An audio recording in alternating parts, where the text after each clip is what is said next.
xibaar yu wér te wóor ca tàng-tàng ba abonnez-vous pour ngeen di mën di jot suñuy vidéo. jaajëfal nañu leen ci ànd bi ak Buzz 221 HD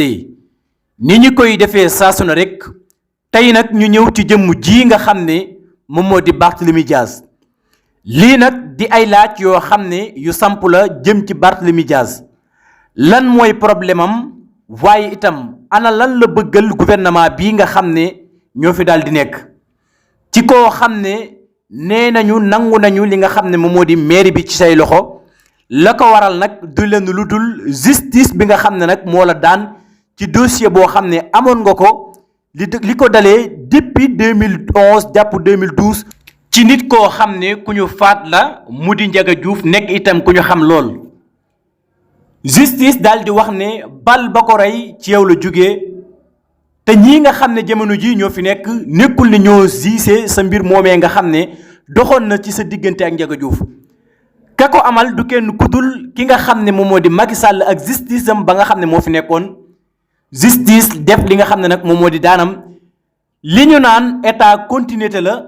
loolee la gouvernement bu yées bii doxal ba tax ñu raje la ca pencum ndawi réew ma waaye itam dàq la ca fa nga xam ne nag moom moo di assemblée dàq la fa nga xam ne moom moo di ca mairie bu Dakar yow nga bëgg a taxaw siisu ne doo jóge ci li nga xam ne moom moo di mairie bu Dakar li justice dogal nanguwoo ko te yow ca jamonoy kii nga xam ne nag moom moo di Macky Sall nga taxaw assemblée nationale ñëpp di la dégg nga nangu daan ba nga xam ne tegoon nañu la ko daan boobu la ñu appliqué maanaam xañ la li nga xam ne moom moo di sa poste de député waaye itam xañaat la li nga xam ne moom moo di mairie bu Dakar yow nga bëgg a taxaw ala mikk bëgg a ñaawal image ñii nga xam ne ñoo fi nekk maanaam gouvernement bu yées bi di Ousmane Sonko ak itam ki nga xam ne moom moo di Bassirou Diomaye Diakhar Faye nga bëgg a taxaw ci kanamu askanu Sénégal victimisé wu bëgg a wax ne lii nga xam ne teg nañu la ko du lenn lu dul li nga xam ne moom moo di injustice te ku ne xam na ne lii nga xam ne tegu na sa kaw justice moo la ko teg waaye nekkul Ousmane Sonko nekkul ki nga xam ne moom moo di njiitu réew mi Bassirou Diomaye Diakhar Faye donte na sax amoon na droit bi jëlee la ci li nga xam ne moom moo di mairie bi ginnaaw bi daan yooyu tegee sa kaw te ña ko amaloon moo di Macky Sall ak ay nitam ñoo amaloon boobu lépp ñoo la daanoon yow nga bëgg a tourner ala mik victimisé wu ci kanamu askanu Sénégal bëgg a wax ne dañ lay jaay doole nangu sa poste député waaye itam nangu li nga xam ne nag moom moo di mairie bu Dakar li ma lay xamal moo di la woon wonni na maanaam taxaw ci kanamu askanu Sénégal di victimisé wu pour bëgg surtout loo xam ne sénégalais yépp a xam ne lii yoon la lii ñu la teg maanaam nangu mairie bi yoon la justice moo la daan loolu la ministre de la justice appliqué kon nag dama bëgg nga bàyyi li nga xam ne yaa ngi koy dëtmal mu di nekk fii bëgg a victimisé wu ci kanam askanu Sénégal bay boo nga xaaraat yeneeni élection mais lii nga xam ne justice jot na koo tracé yow Barthélémy Dias mënoo fexe ba ñii nga xam ne ñoo fi nekk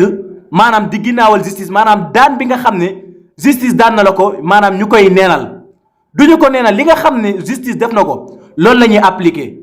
kon nag maanaam victimisé bi nga xam ne bëgg nga ko def ci kanam askanu Sénégal du mën a jàll ndax sénégalais yi xam nañ bu baax a baax lii nga xam ne teg nañu la ko du lenn lu dul décision de justice kon nag la nga war a def moo di nga dem toogi ndànk dem toog sa ruq waaye itam xaaraat yeneen élection bu fekkee mën ngaa bokkaat ci yeneen élection nga bokk Barthélémy Dias mais lii nga xam ne bëgg nga ko teg ci ndoddul Ousmane Sonko waaye itam teg ko ci ndoddul police bu Sénégal xam nga ne loolee nekkul loo xam ne luy mën a jàll la waaye itam te tey jii lii nga xam ne def nga ko defoo ko lenn lu dul jublu ci li nga xam ne moom moo di politique yow xam nga ne mairie bu Dakar bee comme que yow njëkkoon nga faa dem di def li nga xam ne moom moo di point de presse ñu aaye la tey nga ne da ngay annoncé waat li nga xam ne moom moo di point de presse bëgg koo def ci mairie bu Ndakaaru yow xam nga ni kon lii nga xam ne yaa ngi koy def ay action politique kese la te li nga war a xam moo di mairie bi ñàkk nga ko dafa jeex maanaam dafa jeex yow sa digganteeg mairie bu Dakar moo jeex kon nag li nga war a def te dëgg-dëgg mooy nga dem toogi ni ma la ko waxee woon nga dem toogi xaar yeneen élection yoo xam ne jàpp nga ne di nga ci mën a bokk bu ko defee nga mën cee bokk waaye sax man li ma gëm moo di ne yow Barthélémy Dias ñi nga xam ne ñoom ñoo di Sénégalais yi dañu laa wan ginnaaw li koy firndeel mooy élection législative yi nga xam ne moom la ñu daal di génn yow nee nga yaay borom Dakar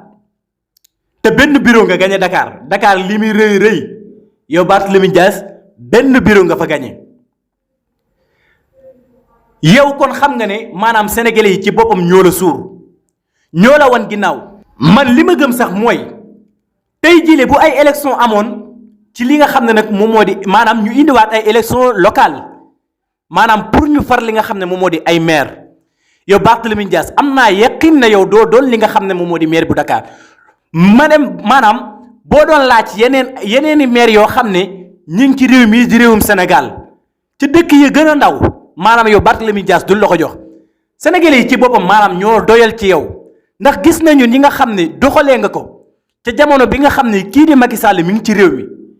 maanaam action maanaam def loo xam ne jëfi traître dëgg moom nga defoon Barthélémy Dias ci jamono boo xam ne sénégalais yi ñu ngi bëgg changement yow ñu annulé li nga xam ne moom moo di élection yi nga organiser li nga xam ne moom moo di sa soirée salsa di yaataa yumbe maanaam ci jamono boo xam ne sénégalais yi ñu ngi bëgg rip maanaam changement yow Barthélémy Dias nga toog fi nga xam ne fi nga toog waxu yéeyu yàbbiwu ci li nga xam ne moom action yooyu nga xam ne Macky Sall doon na ko fi def nga bëgg ëllëg si biir maanaam beneen régime nekk fi rawatina boo xam ne ñoom lañ tegoon ay coona ñu nekk fi nga bëgg ne yow da nga am li nga xam ne moom moo di jàmm waaye itam bëgg bi nga xam ne sénégalais yi jotoon nañ la ko bëgg dafay wéy di continuer loolee mënut a nekk yow yaa yàqal sa bopp maanaam da ngaa dee politiquement ci koo xam ne yow gone gu ndaw nga ci koo xam ne maanaam doo mag nga bëgg a yàq li nga xam ne moom moo di sa carrière politique yàq nga ko ba noppi sax da nga koo yàq ba noppi parce que fii gëm naa ne dootoo fi nekkati député dootoo fi nekkati li nga xam ne moom moo di maire waaye itam xanaa beneen gouvernement nekk fi maanaam beneen gouvernement nekkaat ci réew mi te loolu laa gëmul mooy tax nga doonaat dara ci réew mi di réewum Sénégal kon nag maanaam li nga war a def mooy nga génn sa xel carrément ci mairie bu Dakar ak ci yeneen maire yu nekk ci réew mi di réewum Sénégal ndax sénégalais yi ñoo la wan ginnaaw maanaam bëggatul nga jiite leen ci dara moo xam gox boo man di dem ci Sénégal kon nag maanaam regleel tëgëm yàlla xam ne mairie bu Dakar bii yàlla moo la ko joxoon waaye itam moo ko nanguwaat ci say loxo fas yéene koo tegaat ci yeneen i yoxo kon nag li nga war a def mooy nga muñ xaar yeneen élection du ma ci taay di ko wax parce que mairie bu Dakar jeex na tàkk ci yow Barthélémy Dias maanaam sénégalais yi ñoo doyal ci yow vraiment man bu ma gisee action yi nga xam ne Barthélémy Dias da koy def day gën a suufeel boppam jàpp ne la loolu bu ko defee maanaam victimisé wu sénégalais yi dañ koy gën a bëgg alors que sénégalais dañ ko wan ginnaaw moom day gën a rey boppam politiquement te xamul loolu